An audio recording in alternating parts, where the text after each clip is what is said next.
રાણી BRTS bus stop અને આર્વેડ ટ્રાન્સક્યુ પ્લાઝાની સામે અહીંયા આ કૃષ્ણા ભેળ પકોડી સેન્ટર છે. અમે અહીંયા પકોડી ખાવા આવ્યા હતા. સમથિંગ 6:30 વાગ્યા જેવું. અમે પહેલી પકોડી ખાધી તો તમારા મગની પકોડીમાંથી વાળ નીકળ્યો તો અમે જવા દીધું કે ચાલો જવા જઈએ, ધંધો નથી બગાડવો. એ જ અમારી પહેલી ભૂલ. પછી છેલ્લી પકોડીમાંથી મારી પકોડીમાંથી આ હાડકું નીકળ્યું છે.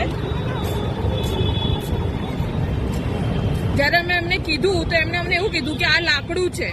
એના પછી અમે અમારી જોડે આવેલા પકોડી ખાનારા બીજા 4 લોકોને બતાવ્યું તો એમને બી કીધું કે આ હાડકું છે.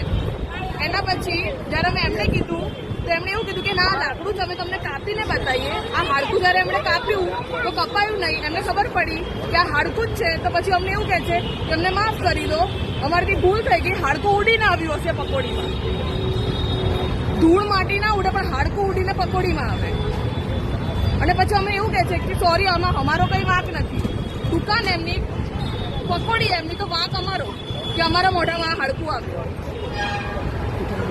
મારી લાઈફના 22 વર્ષમાં અમે કોઈ નોનવેજ નથી ખાધું અને આ વસ્તુ અચાનક આ વસ્તુ થાય તો આનું જવાબદાર કોણ?